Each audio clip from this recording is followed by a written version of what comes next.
आज की कहानी है एक ऐसी रहस्यमयी और खौफनाक शक्ति की जिसका नाम सुनते ही गांव के लोग रात में घरों से निकलना बंद कर देते थे।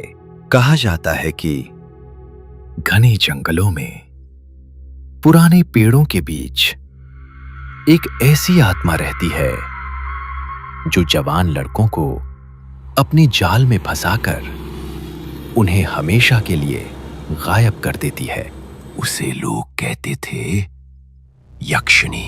लेकिन क्या सच में यक्षिणी होती है? क्या वो सिर्फ एक कहानी है या फिर सच में किसी अंधेरे जंगल में आज भी उसका वास है?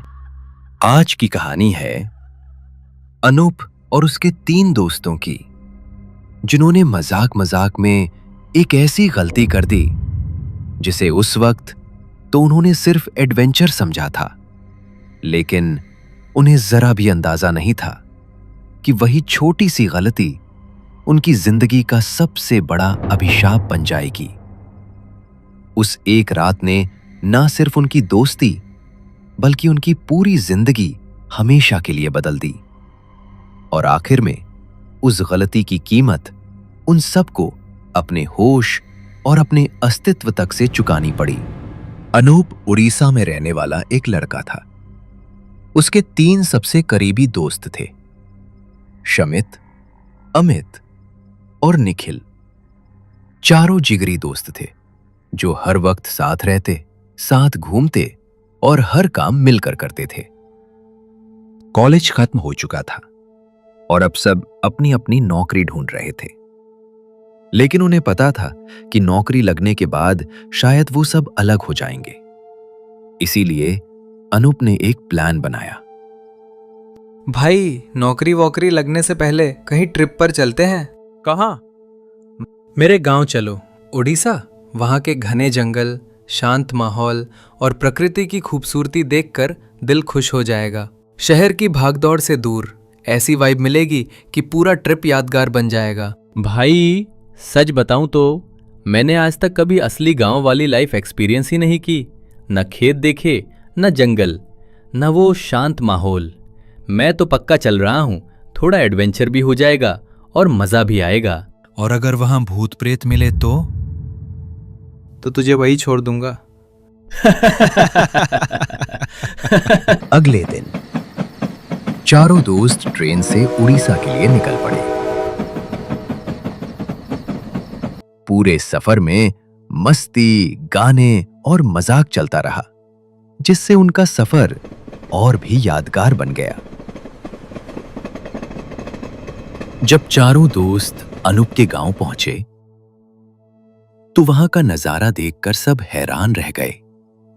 अनूप का पुश्तैनी घर बेहद बड़ा और खूबसूरत था। चारों तरफ हरियाली फैली हुई थी, ठंडी हवा चल रही थी और घर से थोड़ी ही दूरी पर एक घना और रहस्यमयी जंगल दिखाई दे रहा था, जो माहौल को और भी अजीब बना रहा था।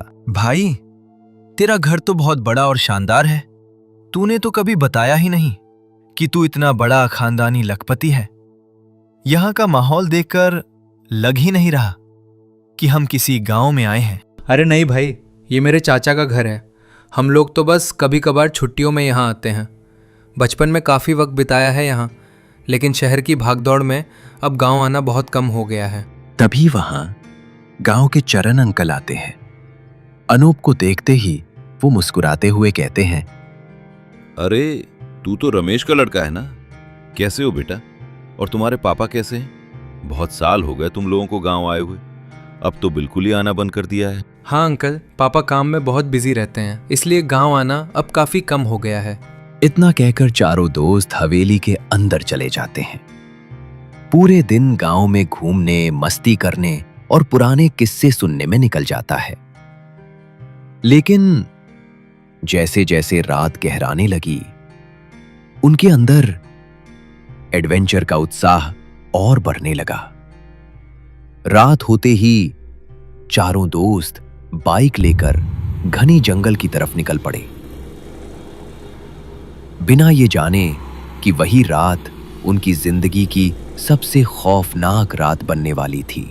रात को चारों बाइक से गांव में घूम रहे थे। तभी उनके पड़ोसी चरण अंकल अचानक बाहर आए। अरे बेटा, इतनी रात को कहां से आ रहे हो? बस अंकल, घूमने गए थे। घूमो, लेकिन रात में जंगल की तरफ मत जाना। क्यों अंकल, वहां क्या है? चरण अंकल कुछ सेकंड तक चुपचाप खड़े रहते हैं। उनके चेहरे की मुस्कान अचानक गायब हो जाती है और आंखों में एक अजीब सा डर दिखाई देने लगता है। वो धीरे धीरे चारों दोस्तों के करीब आते हैं और कहते हैं, रात के समय जंगल की तरफ मत जाना, वहां यक्षुनी का वास है।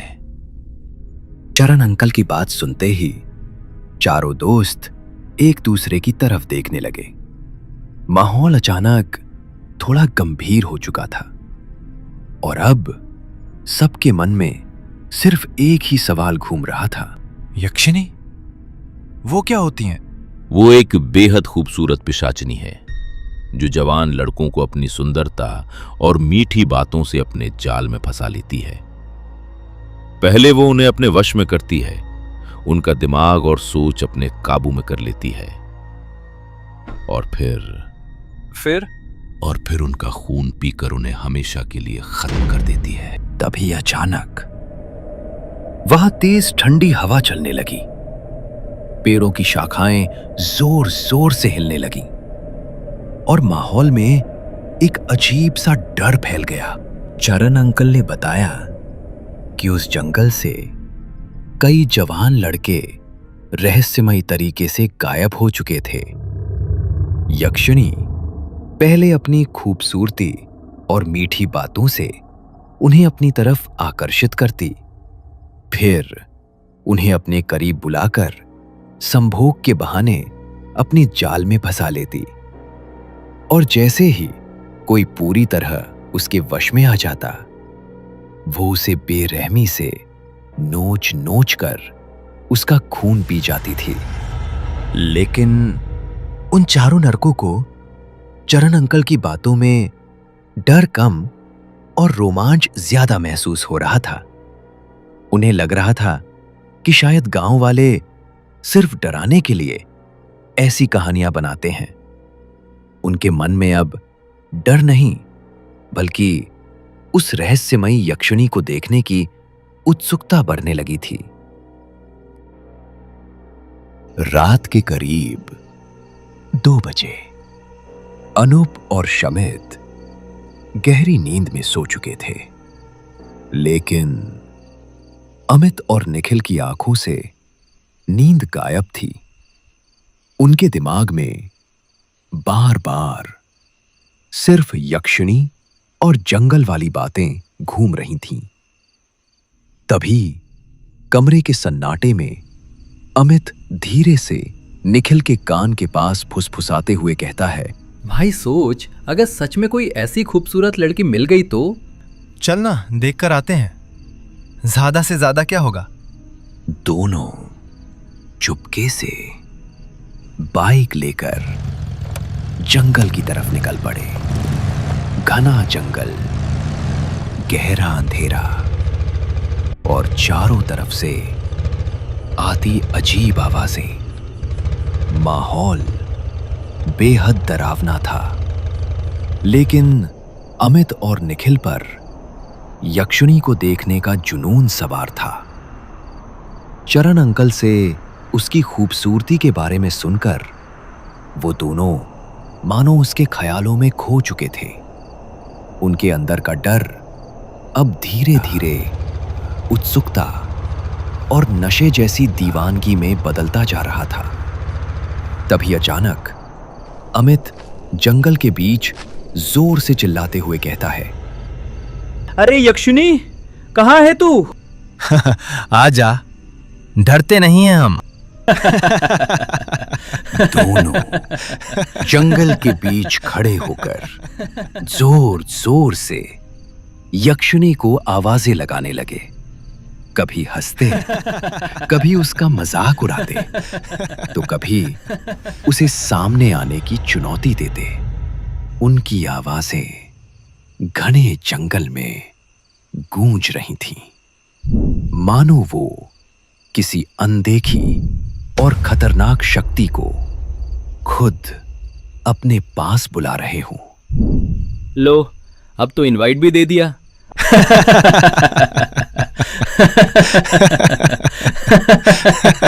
लेकिन अगले ही 5 मिनट में सब बदल गया। अचानक अमित के सिर में भयंकर दर्द शुरू हो गया। ऐसा लग रहा था जैसे किसी ने उसके दिमाग को अंदर से जकड़ लिया हो। वो जोर जोर से चीखने लगा और दोनों हाथों से अपना सिर पकड़कर जमीन पर घुटनों के बल गिर पड़ा। उसकी आंखें लाल हो चुकी थीं और सांसें तेजी से चल रही थीं। उसी समय निखिल भी दर्द से तड़प उठा। भाई, मेरे माथे में बहुत दर्द हो रहा है। मेरे भी। उसके कानों में अजीब फुसफुसाहट गूंजने लगी, जैसे कोई औरत धीमी आवाज में उनका नाम पुकार रही हो। आ जाओ मेरे पास। निखिल डर के मारे इधर उधर देखने लगा, लेकिन घने जंगल में दूर तक सिर्फ अंधेरा था। अचानक उसके नाक से खून बहने लगा। वो दर्द से कराहते हुए पेड़ से टकराकर नीचे गिर पड़ा। दोनों जमीन पर बैठ गए। ऐसा लग रहा था जैसे कोई उनके दिमाग को चीर रहा हो। फिर जंगल में अचानक सन्नाटा छा गया। न झींगुरों की आवाज, न हवा की आवाज, कुछ भी नहीं। और तभी अमित के कान के पास किसी ने धीरे से फुसफुसाया, बाबू। निखिल, तूने कुछ बोला? नहीं। फिर निखिल के कान में एक आवाज गूंजी। ए बाबू। डर के मारे दोनों ने अपनी आंखें कसकर बंद कर ली। उनकी धड़कनें इतनी तेज हो चुकी थीं कि मानो सीने से बाहर निकल आएंगी। चारों तरफ गहरा सन्नाटा पसरा था। सिर्फ ठंडी हवाओं की सरसराहट सुनाई दे रही थी। और तभी अचानक किसी ने उनके चेहरों के बिल्कुल करीब आकर गर्म सांस छोड़ी। वो सांस इतनी भारी और अजीब थी जैसे कोई अदृश्य साया उनके बहुत पास खड़ा हो, उन्हें छू रहा हो, उन्हें अपने वश में करने की कोशिश कर रहा हो। अमित और निखिल डर से कांप उठे। उन्हें ऐसा महसूस हो रहा था मानो कोई औरत धीमी मीठी लेकिन डरावनी आवाज में उन्हें बहका रही हो। आंखें खोलो, मेरी तरफ देखो। उनके कानों में वो आवाज बार बार गूंजने लगी और जंगल का अंधेरा पहले से भी ज्यादा भयावह हो गया। दोनों ने हिम्मत करके आंखें खोली और देखा सामने वाले पेड़ के पीछे से एक बेहद सुंदर और रहस्यमयी औरत उन्हें घूर रही थी। धीरे धीरे वो अंधेरे से बाहर निकलकर उनके सामने आने लगी। जैसे जैसे वो करीब आ रही थी, जंगल का माहौल और भी अजीब होता जा रहा था। उसका चेहरा चांद की तरह चमक रहा था। लंबे काले बाल हवा में लहरा रहे थे और उसकी आंखों में एक ऐसा सम्मोहन था जिससे नजर हटाना नामुमकिन था। उसका नाजुक बदन और कातिलाना अदाएं देखकर ऐसा लग रहा था मानो स्वर्ग से कोई अप्सरा धरती पर उतर आई हो। उसकी पतली कमर, मदहोश कर देने वाली मुस्कान और नए नक्श इतने आकर्षक थे कि अमित और निखिल दोनों उसे देखते ही अपने होश खो बैठे। कुछ पल पहले जो भयंकर सिरदर्द उन्हें तड़पा रहा था, वो अचानक पूरी तरह गायब हो चुका था। अब उनके दिल में सिर्फ एक ही चाहत बची थी, उस रहस्यमयी औरत के और करीब जाने की। हे सुंदरी, तुम कौन हो? क्या तुम हमारी सारी इच्छाएं पूरी कर सकती हो? उसकी आंखों में अब डर नहीं, बल्कि उस रहस्यमयी स्त्री के प्रति एक अजीब सा आकर्षण दिखाई दे रहा था। यक्षिणी हल्की मुस्कान के साथ धीमी आवाज में बोली, हाँ, क्यों नहीं, लेकिन उसके लिए तुम्हें मेरे साथ चलना होगा। उसकी आवाज इतनी मीठी और सम्मोहित करने वाली थी कि अमित और निखिल दोनों जैसे उसके वश में होते जा रहे थे। हाँ, तुम जहां कहोगे हम वहीं चलेंगे। और वो दोनों यक्षिणी के पीछे पीछे जंगल के गहरे अंधेरे में चल पड़े। यक्षिणी धीरे धीरे आगे बढ़ रही थी और अमित पूरी तरह उसके वश में होकर बिना कुछ सोचे उसके पीछे चला जा रहा था। लेकिन तभी अचानक निखिल का पैर किसी कठोर चीज से टकराया और वो जोर से नीचे गिर पड़ा। जैसे ही उसकी नजर जमीन पर पड़ी, उसके होश उड़ गए। वहां इंसानों की पुरानी खोपड़ियां और हड्डियां बिखरी पड़ी थीं। उसी पल निखिल का सम्मोहन टूट गया और वो पूरी तरह होश में आ गया। उसकी सांसें तेज हो गईं और चेहरे पर डर साफ दिखाई देने लगा। लेकिन अमित अभी भी यक्षिणी के वश में था। उसकी आंखें भावहीन हो चुकी थीं और वो बिना रुके यक्षिणी के पीछे पीछे अंधेरे जंगल की ओर बढ़ता चला जा रहा था। अमित, अमित, रुक जाओ! जंगल में उसकी आवाज गूंज रही थी। अमित बिल्कुल चुप खड़ा था। ना उसके चेहरे पर कोई भाव थे, ना ही उसकी आंखों में कोई पहचान बची थी। वो बिना हिले, बिना कुछ बोले, बस यक्षिणी को लगातार घूरे जा रहा था। यक्षिणी उसे जंगल के बीचों बीच बने एक सुनसान और रहस्यमयी खंडहर में ले गई। वो जगह पूरी तरह वीरान थी, जहां दूर दूर तक किसी इंसान का नामो निशान नहीं था।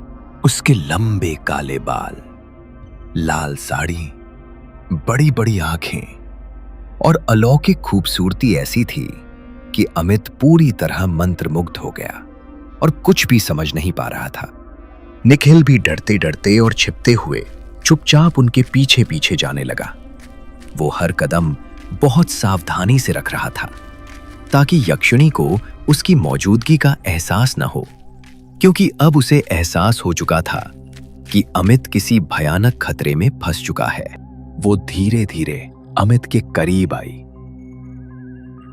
उसका कॉलर पकड़कर उसे अपनी ओर खींचा और फिर उसे कसकर गले लगा लिया। अमित पूरी तरह उसके वश में था, मानो अब उसका अपने मन और शरीर पर कोई नियंत्रण ही ना बचा हो। फिर उसने धीरे धीरे अपनी साड़ी का पल्लू सरकाना शुरू किया। निखिल डर गया, लेकिन उसकी आंखें उससे हट नहीं रही थी। उसने कांपते हाथों से मोबाइल निकाला और वीडियो रिकॉर्ड करना शुरू कर दिया।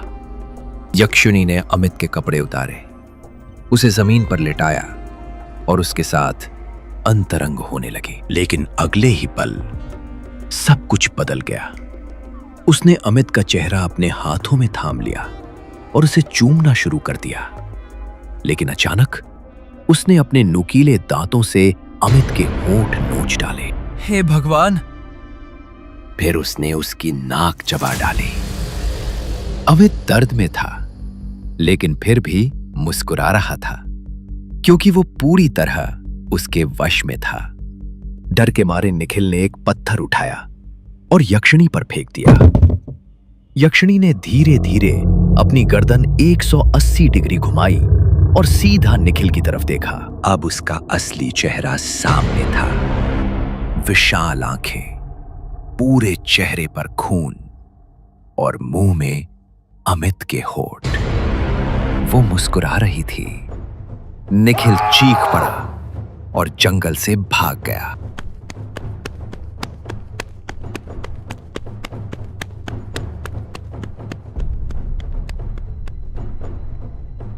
निखिल ने अनूप और शमित को सब कुछ बताया।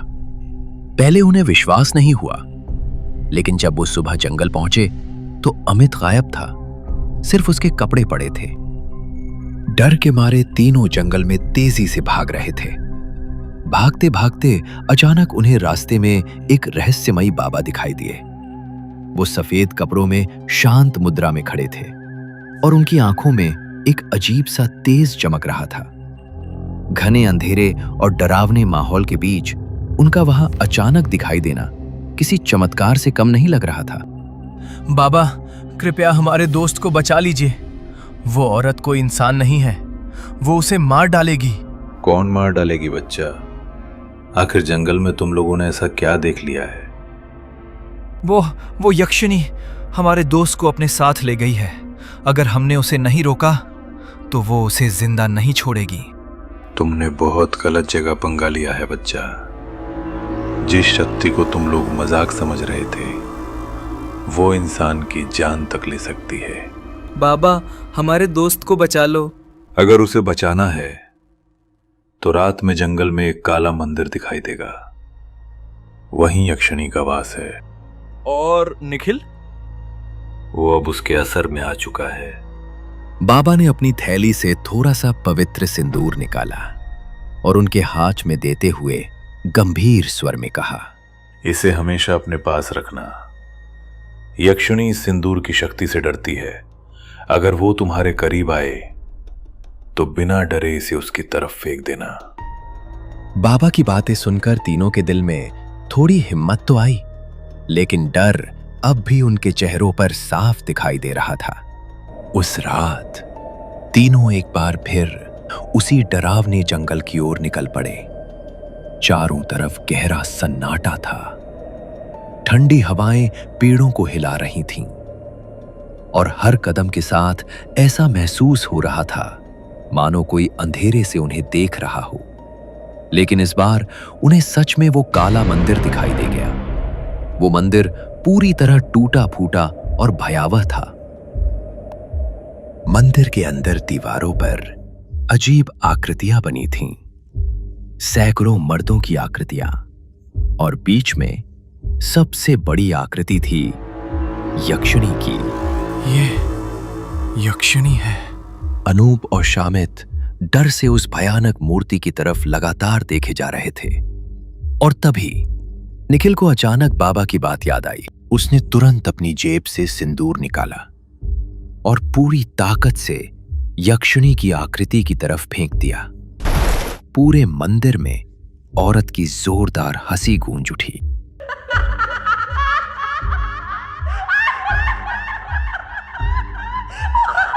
और तभी वो सामने आ गई। लाल साड़ी, खुले काले बाल और बेहद खूबसूरत चेहरा, लेकिन उसकी आंखों में सिर्फ मौत और खौफ दिखाई दे रहा था। वो धीरे धीरे उनके करीब आई और उन्हें बहकाने लगी।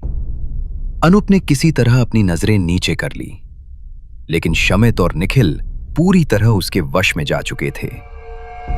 यक्षिणी ने धीरे से अपनी साड़ी का पल्लू सरकाया और अपनी सम्मोहित करने वाली अदाओं से दोनों को अपनी तरफ खींचने लगी।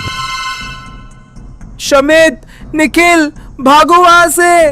लेकिन दोनों बस मुस्कुरा रहे थे। अनूप डर कर वहां से भाग गया। मंदिर के बाहर उसे वही बाबा मिले। बाबा, मेरे दोस्तों को बचा लो। लेकिन बाबा मुस्कुराए। तू भी जा, मजे कर। तभी अनूप को समझ आया कि असली राक्षस यक्षिणी नहीं, ये बाबा था। वही यक्षिणी को काबू में रखता था और बदले में जवान लड़कों की बलि देता था। अनूप ने डर के मारे चाकू निकाला और बाबा के पेट में घोंप दिया, फिर वहां से भाग गया। जब गांव वाले सुबह वहां पहुंचे तो ना कोई मंदिर था, ना बाबा, ना शिमित, ना निखिल। सिर्फ अनूप बचा था और आज तक उसके दोस्तों की लाश तक नहीं मिली। कहते हैं आज भी उस जंगल में रात के समय एक औरत की हंसी सुनाई देती है, और अगर कोई जवान लड़का देर रात उस जंगल में चला जाए तो वो कभी वापस नहीं आता। तो दोस्तों, अगर आपको ये कहानी पसंद आई हो तो लाइक, कमेंट और शेयर जरूर करना। और हाँ, अगर कभी देर रात किसी जंगल में आपको कोई बेहद खूबसूरत औरत अकेली दिखाई दे तो उसकी आंखों में देखने की गलती मत करना, क्योंकि हो सकता है वो इंसान ना हो।